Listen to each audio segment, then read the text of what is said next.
Je viens juste de rentrer d'expédition. J'étais sorti de la tour pour m'aventurer dans les royaumes afin de regarnir mes réserves de nourriture. Et pourquoi pas quelques bonus, comme du bourbon du salon Dead Dog ou une belle boîte de cigares trouvée dans la demeure du Jardin de la Joie. Quelle ne fut pas ma surprise de tomber au détour d'un bâtiment sur un véritable banquet. Des tables et des chariots de service croulant sous la nourriture. De grandes arches décorées d'or et de bordeaux, des gâteaux appétissants couverts de crème fouettée. Ma déception fut à la hauteur de ma surprise lorsque je me suis approché pour enquêter. C'était de la nourriture, certes, mais le genre que l'on n'a pas vraiment envie de manger. Pieds humains farcis, tagliatelle crémeuse aux yeux coulants, camembert fondu aux extraits de doigts arrachés. Puis je me suis remémoré la période de l'année où nous nous trouvions. L'entité est comme un enfant, et chaque année, approximativement à cette période, elle aime fêter ce que l'on pourrait appeler son anniversaire. Une tradition qu'elle a très certainement vue dans les esprits de ses innombrables victimes. J'avais pris l'habitude de croiser de loin une certaine Trix qui servait de maître de cérémonie pour cet événement. Mais cette fois, aucune trace d'elle. Juste de sombres banquets disséminés de partout. J'ai quand même pu glaner une belle réserve de provisions comestibles avant de rentrer. Et maintenant que je suis confortablement installé, il est temps de terminer l'ouvrage que nous avons entamé il y a si longtemps. La 3e série de souvenirs concernant l'alchimiste des royaumes, le fléau. Souvenir 1721. Talbot ouvre les yeux dans un état second, assis sur une chaise de bois, émergeant lentement d'un voyage à moitié oublié. Il se souvient des fleurs et des couleurs lumineuses, bleues et violets, brillantes et ruisselantes d'un étrange fluide semblable à du nectar. Les étranges fleurs bleues et violets d'un autre monde. Il pousse un soupir ensommeillé et se demande s'il a voyagé à la vitesse de la pensée pour défier le temps et vivre un instant du futur. Ou si ce n'était qu'une fantaisie élaborée, fruit de son imagination à partir d'un assortiment oublié de souvenirs passés. Quoi que ce fût, cela semblait si réel, et pour l'heure, c'était suffisant. Talbot jette un œil au pavot dans sa main. C'est incroyable qu'une fleur, une simple fleur, puisse vous envoyer dans un tel périple à travers des royaumes intérieurs et de possibles royaumes extérieurs. À travers des royaumes inconnus. Vous êtes de retour, monsieur Grims. Talbot se retourne, en sursaut, pour se retrouver face à Junius, un des investisseurs de la Compagnie des Indes. Tout en cet homme lui inspirait du mépris. La manière dont celui-ci se présentait dans son costume noir et sa moustache cirée. La façon dont il le regardait. Le fait qu'il devait justifier tout ce qu'il souhaitait faire à cet homme et ses collègues en termes de profit. Que faites-vous ici? Nous avons besoin de votre... expertise pour nous aider à récolter des échantillons dans un lieu isolé d'Afrique du Nord. Je crains d'être sur une autre mission, mais je suis sûr que vous êtes en mesure d'envoyer les autres chimistes. C'est fait. Et ils ont disparu, ainsi que plusieurs autres expéditions que nous avons envoyées. Talbot se retourne, contemplant le sous-sol rempli de fumée noire et de l'odeur somnolente de l'opium, de l'urine, de la sueur et du vomi. La fumerie était bordée de 2 rangées de lits garnis de paillasses, accompagnées de petites tables sur lesquelles des lampes à huile de noix permettaient de chauffer l'opium avant de le placer dans une pipe aussi longue qu'un fusil. Des hommes gémissent et sourient, les yeux fermés. Un homme fixe Talbot du regard et rit lentement et lourdement avec une pipe entre les lèvres. À chaque bouffée qu'il tire sur la boule d'opium en combustion, il produit un son de friture infernal. Junius se racle la gorge. Comprenez-vous, monsieur Grimm, il n'y a aucune mission plus cruciale pour la compagnie que celle-ci. Et par crucial, Talbot comprenait qu'il entendait rentable. Souvenir 1722. Junius n'avait pas été tout à fait exact. Il y avait eu un chimiste qui était revenu de l'expédition. Un ancien ami et rival de l'école, Thomas. Thomas était revenu de son voyage dans la saignée, ainsi que Junius l'appelait, sans prononcer un seul mot concernant ce qu'il avait pu y voir ou vivre.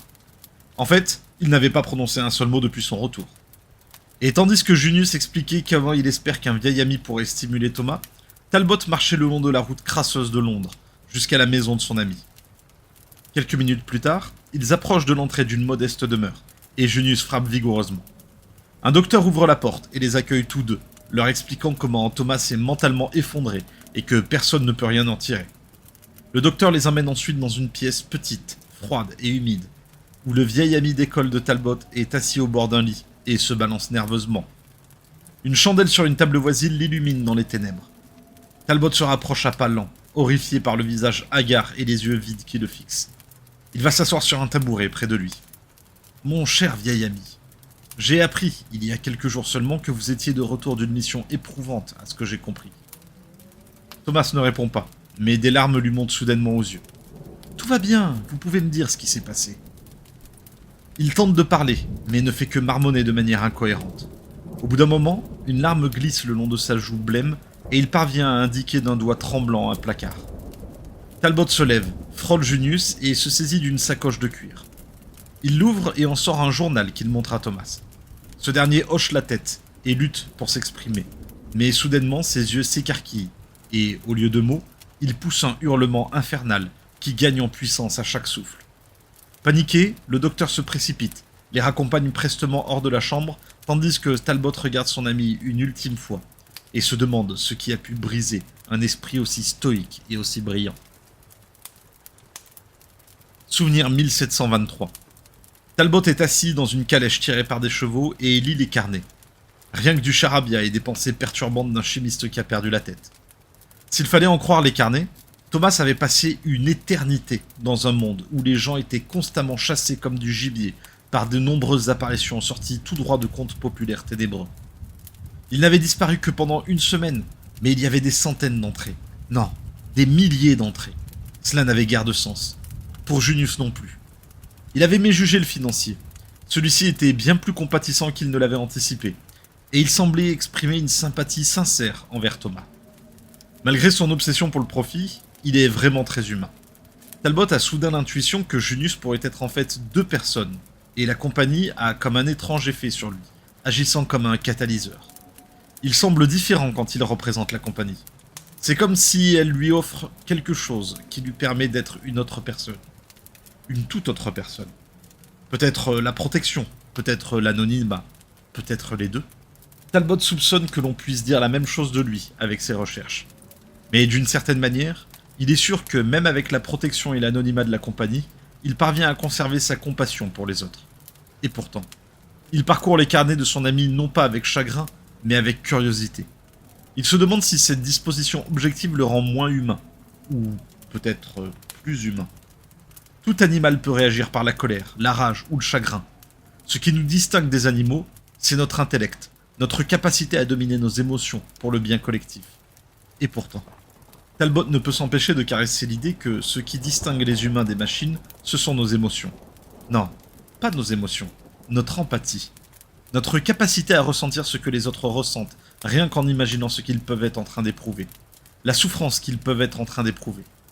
C'est une capacité qui dépasse de loin les simples mécanismes de l'intellect. Quelle puissance incroyable que de pouvoir s'imaginer à la place de quelqu'un d'autre. C'est même la raison pour laquelle le théâtre, la poésie et les histoires peuvent exister. Sans empathie, l'expérience humaine devrait être redéfinie comme quelque chose d'autre.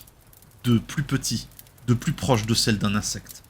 Et pourtant, c'est la variable de l'empathie qui semble être le grand obstacle pour parvenir à la véritable objectivité. Pour parvenir à la vérité. Mais à quoi bon la véritable objectivité si cela implique de perdre son humanité? Souvenir 1724. Talbot se demande depuis combien de temps il est dans ce petit canot qui remonte le fleuve, sous un soleil d'Afrique blanc et ardent avec une escorte de soldats. Des soldats de la compagnie. La compagnie est si vaste qu'elle possède une des plus grandes forces mercenaires du monde. Impressionnant, vraiment. Et secrètement, il admire le fait qu'ils font ce qu'ils veulent sans conséquence, ou craindre de salir la réputation du roi et du pays. Il fixe les soldats du regard, tandis que ceux-ci se prélassent près de la poupe. Des hommes jeunes, froids, qui ont trouvé un endroit où chasser, tuer et torturer des êtres humains dans l'anonymat. Le cuisinier, Oswald, parle de rébellions qu'il a matées dans diverses colonies, ainsi que de merveilleux plats qu'il a découverts dans d'autres contrées. Calder est un pisteur connu qui a capturé plusieurs dissidents et a exhibé une collection d'oreilles coupées qu'il a prises au scélérat. Daline comble les silences avec des histoires concernant sa fiancée. Elle est belle et drôle et de bonne famille.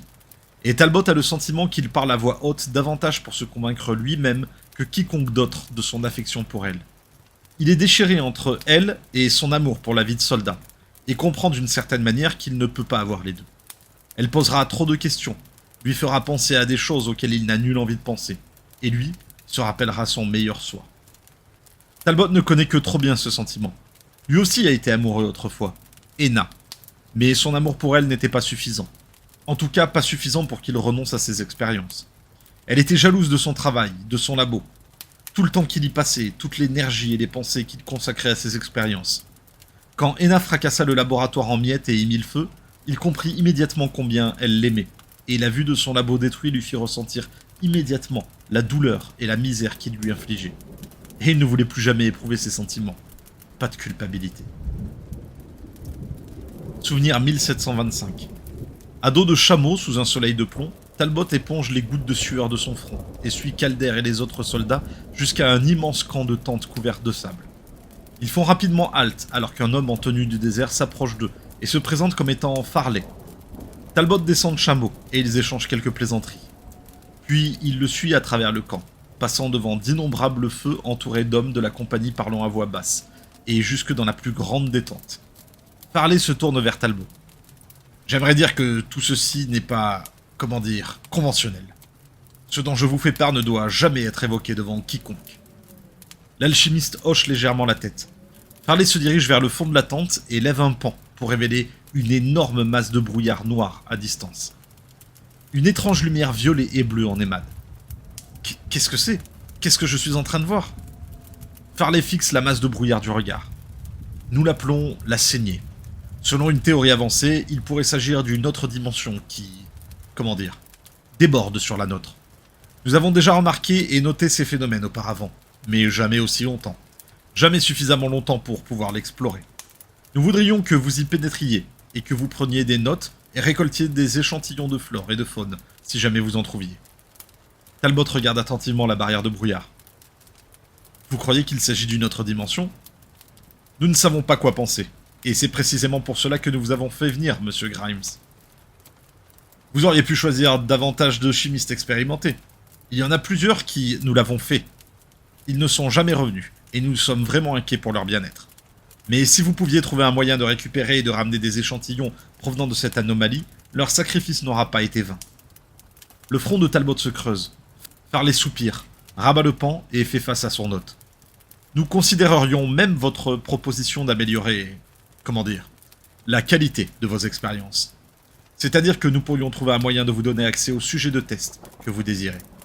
Le roi aura notre tête si nous faisons ça. Mon cher monsieur Grimes, nous ne rendons aucun compte. Souvenir 1726. Nous ne rendons aucun compte au roi. Talbot considère les implications de ces paroles, encore et encore, alors qu'il prépare sa sacoche en cuir avec son carnet, ses outils et ses fioles. Puis il referme son sac et se demande à qui la compagnie rendait compte au juste, si ce n'est au roi. Junius lui avait dit jadis que la compagnie était comme une personne, et qu'on devait lui témoigner le même respect qu'envers un noble. Et pourtant, la compagnie ne semble pas vraiment être comme une personne. Elle semble être comme autre chose, quelque chose de différent. Quelque chose, peut-être, comme une bête faisant semblant d'être une personne? Une chose sombre, déchaînée sur le monde pour détruire, piller et revenir vers ses maîtres, avec une bouchée de mort ainsi qu'une poignée d'or. Une part de Talbot détestait faire partie de cette chose ténébreuse, depuis le début. Mais avec les années, il avait trouvé un moyen de surpasser sa culpabilité, et d'admirer la pure puissance et le génie de ce que cette bête pouvait faire dans le monde et de ce qu'elle pouvait accomplir pour ses maîtres, sans aucun reproche. Lorsque la bête devenait un problème, les maîtres pouvaient simplement mettre un terme à sa vie, l'enterrer, elle et tous ses problèmes, les morts, les horreurs qu'elle avait causées dans des tombes oubliées. Mais pas l'or, pas le butin. Eux, les maîtres, pouvaient garder tout ça. Ils pouvaient garder l'or et le butin et finalement s'en servir pour l'injecter dans une nouvelle bête, ou peut-être plusieurs nouvelles bêtes. La compagnie n'était peut-être pas une personne, mais elle était certainement une forme de vie. Et l'or en était sa force vitale, son sang. Talbot se sent soudainement inspiré. L'or et l'énergie. Non, pas l'or, la monnaie. La monnaie est de l'énergie. Non, pas de l'énergie. Une variable pour diriger et contrôler les gens. Pour manipuler le bétail, ou mieux, le bercail. Oui, il y a quelque chose de valable à explorer dans cette pensée. Quelque chose de valable à étudier. Quelque chose qui pourrait aider la compagnie et ses maîtres. Il se demande s'il y a un moyen de comprendre les gens en termes réduits, en termes d'énergie et d'équation. Il sort alors vite son carnet et jette un concept sur le papier. L'énergie du bercail. Il gribouille une équation, la raye, puis en réécrit une autre version. Il l'examine, puis il pousse un soupir et l'arrête également. Il se demande pendant un long moment si les gens pourraient réellement être réduits à une équation chimique qui pourrait, d'une manière ou d'une autre, déterminer les données de sortie et de potentiel. C'était une étrange idée. Peut-être même une idée affreuse. Et pourtant, cette idée est loin d'être bête. Au contraire. Il était certainement plausible de traiter les gens comme une sorte d'énergie qui pouvait être contenue et contrôlée, à l'exception d'une variable. La variable humaine. L'empathie. La puissance de la monnaie comme variable pour contrôler, manipuler et prédire le flux de l'énergie serait directement proportionnelle à la valeur que les gens accordaient à la monnaie de leur vie. Mais il devait y avoir des moyens d'ôter ou de réduire la variable humaine. De transformer, d'une manière ou d'une autre, la monnaie en un dieu collectif, ou au moins un demi-dieu. Quelque chose que le bercail craindrait, vénérerait, et sur lequel il méditerait constamment. Un seul dieu pour les contrôler tous. Une seule variable pour motiver, secouer et diriger l'énergie du bercail. Talbot regarde son carnet et rit tout seul.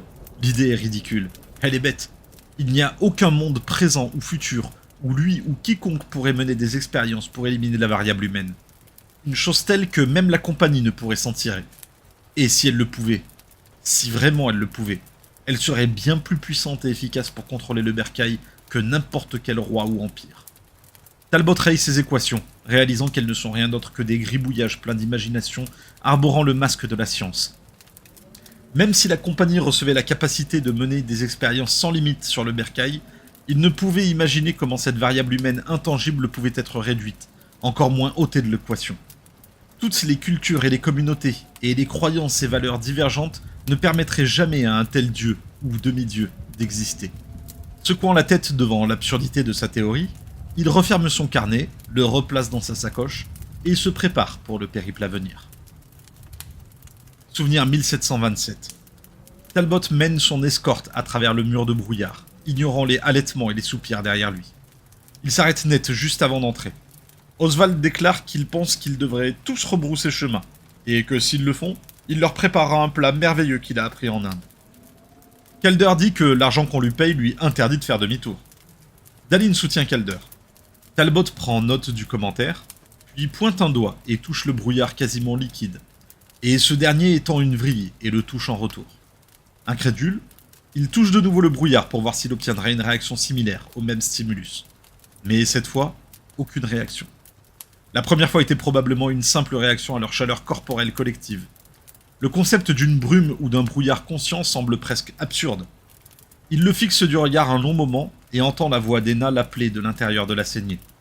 Il soupire, ignore la voix, et pendant un moment, regrette la gorgée de laudanum qu'il a prise pour calmer son cœur et concentrer ses pensées. Puis, alors que les hommes continuent de halter et de murmurer leur inquiétude à propos de la brume, Talbot ferme les yeux et fait un petit pas dans l'inconnu. Souvenir 1728. Talbot ouvre les yeux et se retrouve face à d'étranges plantes grimpantes, brillantes de bleu et de violet, fixées à des formations rocheuses volcaniques qui lui sont étrangement familières. De grands corbeaux qu'il reconnaît à peine décrivent des cercles et croissent dans le ciel sombre. 2 soldats de la compagnie s'avancent derrière lui, les yeux écarquillés d'incrédulité. Talbot se retourne vers Calder et Oswald. Ils scrutent le passage de brouillard derrière eux, attendant que Dallin le franchisse. Mais où est votre ami ? Calder et Oswald réalisent qu'ils ont perdu Dallin, et se mettent à balayer le brouillard et à l'appeler par son nom. Puis, Calder s'avance vers la brume, mais Talbot le retient par l'épaule et l'arrête. « Nous ne sommes pas là où nous croyons être ?» Calder s'écarte de Talbot. « Je ne suis pas sûr de comprendre.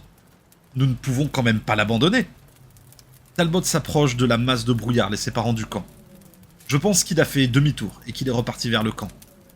Les soldats échangent un regard avec le chimiste. Puis Calder s'avance et les guilde dans l'obscurité bleue et violet. Ils arrivent devant un mur de plantes grimpantes avec une substance bleue lumineuse semblable à du nectar coulant dans des veines, bloquant le chemin. Talbot tend la main et détache délicatement un pétale d'une petite fleur, puis le place dans une fiole. Calder dégaine une machette avec un tintement aigu et les plantes semblent soudain trembler. Le chimiste sent que quelque chose cloche et retient le bras de son compagnon à mi-parcours. C'est pas la meilleure des idées. Baliverne! Calder se dégage d'une secousse et taille sauvagement une voie à travers les plantes grimpantes, tandis qu'une substance violette l'éclabousse de toutes parts. Les plantes massacrées se fanent instantanément et se désintègrent comme des braises en de petits volutes de brouillard. Talbot regarde la bouche ouverte, tandis que les autres plantes semblent se rétracter face à Calder, comme si elles étaient conscientes de ses intentions meurtrières. Elles semblent s'écarter d'une menace. Calder donne un petit coup de coude à Talbot et lui fait signe de se ressaisir. Mais alors qu'il s'avance, la roche volcanique sous ses pieds s'ouvre soudain, crachant un brouillard noir, et une épaisse plante en sort, en rampant, puis touche sa botte. Avant que Talbot puisse l'arrêter, Calder piétine la plante comme s'il s'agissait d'un vulgaire serpent. Il rit et secoue la tête, lorsque cette dernière se ranime, s'enroule autour de sa cheville et lui arrache la jambe avec une puissance incroyable. Une fontaine de sang artériel chaud éclabousse les froides ténèbres, tandis que Calder hurle de douleur. Talbot déglutit péniblement, tandis qu'Oswald panique pour aider le pisteur. Il passe devant l'homme qui hurle et regarde fixement les plantes qui se rétractent, avec un mélange de curiosité et d'incrédulité. Il se pourrait que cet autre royaume soit très conscient, un royaume vivant qui les analyse et les teste. Dans quel but? Il n'est pas sûr. Mais des hurlements interrompent soudain ses réflexions. Il se tourne vers Calder et retient une envie de lui hurler dessus. Il est vraisemblablement en proie à une douleur atroce, et il ne l'a pas volontairement interrompu. Il arbore vite une expression inquiète, et s'agenouille près du corps tremblant, se demandant combien de temps une personne peut vivre sans jambes. Oswald crie qu'il devrait le transporter vers le camp, mais Talbot n'est pas enclin à compromettre sa seule chance d'observer et d'étudier ce qu'aucun chimiste n'a jamais observé et étudié auparavant. Mais il ne veut pas perdre de temps à discuter avec Oswald. Il ne comprendrait tout simplement pas. Il dit à ce dernier qu'il doit d'abord bander les blessures de Calder avant qu'il puisse le transporter au camp. Le cuisinier acquiesce, tandis que Talbot extrait une bouteille de laudanum, sa concoction, une mixture plus puissante que tout ce qui a jamais été produit par une entreprise. Il place la bouteille contre les lèvres du soldat blessé, lui dit que le sérum soulagera sa douleur, et il se met à verser le liquide dans sa bouche tremblante. En quelques instants, Calder cesse de trembler, mais ses yeux se révulsent, tandis qu'il rend son dernier soupir. Talbot s'autorise un petit rictus, et il sent soudain le canon d'un pistolet à la base de sa tête. « Qu'avez-vous fait à mon ami ?» Talbot ferme les yeux et attend la mort. Souvenir 1729. Oswald crie après Talbot, le traite de maudit meurtrier. Alors que son doigt étreint la détente, un énorme nuage de brouillard fonce sur lui, le saisit comme un poing et l'entrave, hurlant et gesticulant dans les ténèbres. Talbot se relève, les jambes tremblantes, et contemple la scène avec incrédulité. C'était comme si ce royaume voulait le protéger. C'était comme s'il le gardait en vie, pour une raison inconnue. Il éprouva soudain des remords pour Calder et Oswald. Puis ce sentiment disparut, et il commença à suivre le chemin hélicoïdal de roches dentelées, illuminé par les fleurs et les plantes grimpantes lumineuses. Il le suivit un long moment lorsqu'il entendit à nouveau sa voix. Ce n'était pas possible. Henna. Il s'arrêta et se retourna de toutes parts, cherchant désespérément. Cette fois, il était sûr que ce n'était pas le laudanum. C'était cet endroit. Il ne le protégeait pas. Il le perturbait, jouait avec lui comme un chat avec une souris. Il ferme les yeux et continue de suivre le chemin violet hélicoïdal. Souvenir 1730. Des gouttelettes d'un bleu lumineux suintent d'une canopée de fleurs écloses. Un pétale tombe. Il le suit d'un mouvement et l'attrape en plein vol. Il examine la forme ronde, la texture lisse et le place dans une fiole. Puis il attrape une autre fiole et commence à recueillir des gouttelettes de ce fluide surnaturel, se demandant si, à l'instar du pavot, celui-ci pouvait ouvrir des portes au sein de l'esprit. Une exclamation étranglée déchire soudain le silence presque palpable. Il fouille les petits arbustes et les buissons tordus, et il finit par trouver Oswald, le dos appuyé contre un rocher, le souffle rapide et court, couvrant de sa main une blessure au ventre. Il lève les yeux vers Talbot. « Vite, vite s'il vous plaît, ça vient me chercher !» Talbot est déchiré entre l'envie de l'aider et poursuivre. « Quoi donc? Qu'est-ce qui vient vous chercher? Qu'est-ce qui vous a fait ça ?» Talbot inspire en frémissant et s'agenouille aux côtés d'Oswald, ouvrant sa sacoche et la fouillant en quête d'un fil pour le recoudre. « Ça nous chasse! La bête homme! Rien ne la blesse, rien! J'ai fait feu sur elle, je l'ai coupée, je l'ai poignardée, mais elle a continué à me suivre! Gardez vos forces. J'ai trouvé les autres, ils sont en vie. Cette chose, elle a fait quelque chose avec leur corps. » Talbot récupère le fil et commence à recoudre l'entaille. Il se tourne vers sa sacoche, et ses yeux s'arrêtent sur le fluide bleu lumineux qu'il a recueilli, des plantes grimpantes et des fleurs. Il n'est pas sûr de ses effets, et il sait qu'il s'écoulera du temps avant qu'il le soit. Puis il fixe Oswald du regard. Il ne peut pas le faire. Il ne devrait pas le faire. Et pourtant c'est une urgence. Il doit faire ce qu'il peut pour l'aider, même si ça signifie prendre un risque avec un sérum non testé. Il n'a pas le choix en réalité. Il hésite, puis prend la fiole et la fixe. Il sait qu'il se ment à lui-même. Il sait qu'il y a d'autres moyens de l'aider. Mais il sait aussi que la compagnie n'a pas encore officiellement accepté sa proposition pour des expérimentations sur des sujets humains. Des expérimentations humaines pourraient prendre beaucoup de temps. Vraiment beaucoup de temps. Et il n'a pas beaucoup de temps. Il se pourrait que des années s'écoulent avant que semblable occasion se représente à lui. Il pourrait administrer une goutte, rien qu'une goutte, et voir quelle propriété médicinale la sécrétion semblable à du nectar pourrait avoir, ou pas. La sécrétion est un cadeau dans notre monde. La dernière chose qu'il veut, c'est de passer des années à contempler la fiole prendre la poussière sur une étagère de bois de son laboratoire, pendant que la compagnie débat des mérites de sa proposition. En fait, ils lui seront même reconnaissants d'avoir pris l'initiative. Il baisse lentement la fiole vers la blessure. Il incline légèrement le goulot et laisse s'écouler une minuscule goutte dans la blessure poisseuse. Il attend que le sang absorbe la sécrétion et regarde de près. Il semble d'abord ne rien se produire. Puis soudain, le visage d'Oswald se tord d'horreur, tandis que son corps se transforme. Une lumière bleue incandescente brûle de l'intérieur de son corps, et des glandes bleues et violets commencent à le couvrir. Talbot regarde, ébahi. Il n'a jamais rien vu de pareil. C'est incroyable. Une seule goutte a choqué son système tout entier en quelques minutes. La mutation et la libération d'énergie seules semblaient impossibles. Et pourtant, c'était là, juste devant lui. Oswald hurle alors que les furoncles explosent de pus violets les uns après les autres. L'ébahissement vire à la peur, tandis que Talbot fixe du regard l'abominable spectacle et réalise ce qu'il vient de faire au cuisinier. Son esprit cherche désespérément un moyen de venir en aide au pauvre homme, mais il n'y a rien qu'il puisse faire. Par-dessus les hurlements, il entend la voix désincarnée d'Ena résonner derrière lui. « Talbot, chérie, qu'as-tu fait? Mais qu'as-tu fait ?» Talbot se relève maladroitement et fonce à travers la folie de ce monde impossible, en proie à un maelstrom d'émotions conflictuelles se déchaînant en lui. « Qu'ai-je fait? Seigneur, qu'ai-je fait ?» Il se traîne à travers d'épaisses plantes grimpantes et escalade des rochers et des cadavres sur lesquels croisent des fleurs lumineuses. Il trébuche et tombe et se dit que c'était pour le bien général, que le cuisinier allait probablement mourir de toute manière, qu'il effectue quelque chose d'important, qu'il recherche des produits chimiques et des composés suffisamment puissants pour transporter les gens vers d'autres mondes à la vitesse de la pensée. La vitesse de la pensée est le seul moyen de voyager entre les mondes, et les portes de ces mondes secrets et inconnus sont intérieures. Et tous les efforts pour tenter de trouver les clés éclipsent totalement la vie d'un simple cuisinier. Il se relève désespérément et se retrouve entouré par une masse vivante de brouillard noir. Il le fixe intensément, et son esprit en proie à la panique se calme avec émerveillement, tandis qu'il se retrouve à contempler de minuscules cellules qui ondulent ensemble comme une espèce de membrane vaporeuse. Puis, le brouillard se dissipe lentement, pour révéler un arbre couvert d'épaisses feuilles noires.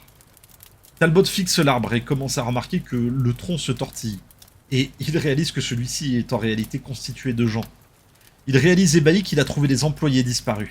Il commence à marcher lentement vers cet arbre de mort, les yeux écarquillés et la bouche ouverte. C'est à la fois magnifique et horrible. C'est sublime. C'est le seul mot qui lui vient à l'esprit. Alors qu'il s'approche de l'arbre tordu, les feuilles noires prennent soudain leur envol, s'avérant être d'énormes corbeaux. Il contemple le ciel et regarde les oiseaux disparaître dans les ténèbres. Puis, il entend le craquement de la pierre et baisse vite les yeux pour se retrouver face à face avec la bête homme. La créature fixe Talbot du regard, avec une bouche ouverte et des yeux d'un bleu brillant, comme si elle le reconnaissait. Elle hésite et semble en proie à un conflit intérieur alors qu'elle plonge son regard dans ses yeux incrédules. Soudain, la créature hurle quelque chose d'horrible et des lianes jaillissent de ses mains et s'enroulent autour de son corps, le comprimant au point de lui couper le souffle jusqu'à ce qu'il sombre lentement dans le néant. Talbot ouvre les yeux en poussant une exclamation, seul, dans le désert, sous un soleil de plomb, sans la moindre notion de temps. Talbot ouvre les yeux en poussant un cri, seul dans le désert, sous un soleil de plomb, sans la moindre notion du temps qui s'est écoulé. Il se rappelle cet extrait de l'arbre. Il se rappelle avoir entendu quelqu'un appeler à l'aide. Il se rappelle avoir pris des échantillons alors que tout s'évaporait sous ses yeux. Puis, il se rappelle avoir marché et s'être écroulé sous un soleil blanc et ardent, se demandant s'il allait soudain se réveiller dans un autre monde ou peut-être dans une fumerie d'opium. Talbot lutte pour s'asseoir alors qu'un mirage d'hommes montés sur des chameaux galope dans sa direction. Il baisse les yeux sur un point fermé, l'ouvrant lentement pour révéler une fleur bleue et violet.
Voilà une série de souvenirs particulièrement prolifiques et très riches en informations. Ces fragments de mémoire remontent à l'époque où Talbot travaillait encore pour la Compagnie des Indes orientales. Il n'était alors qu'un jeune chimiste, et la compagnie se méfiait encore de ses travaux impies. Nous constatons dans ces souvenirs deux choses primordiales. Le premier contact de Talbot avec les royaumes, et le premier pas sur la longue route qui le mènera à créer son maudit sérum. Volontairement ou non, l'entité a laissé un passage ouvert pour que les hommes le découvrent. Et quand cette expédition a tourné au cauchemar, l'alchimiste en a profité pour mener une expérience impie, première d'une longue série dont nous connaissons désormais les résultats sinistres. Plus surprenant, alors que j'essayais de mettre de l'ordre dans ces fragments disséminés, j'ai réussi à rassembler assez d'éclats de mémoire pour rédiger une 4e série de souvenirs. Nous n'en avons pas encore terminé avec Talbot Grimes, parce qu'ici, dans les royaumes, chaque histoire mérite d'être racontée, tant qu'il y aura quelqu'un pour l'écouter.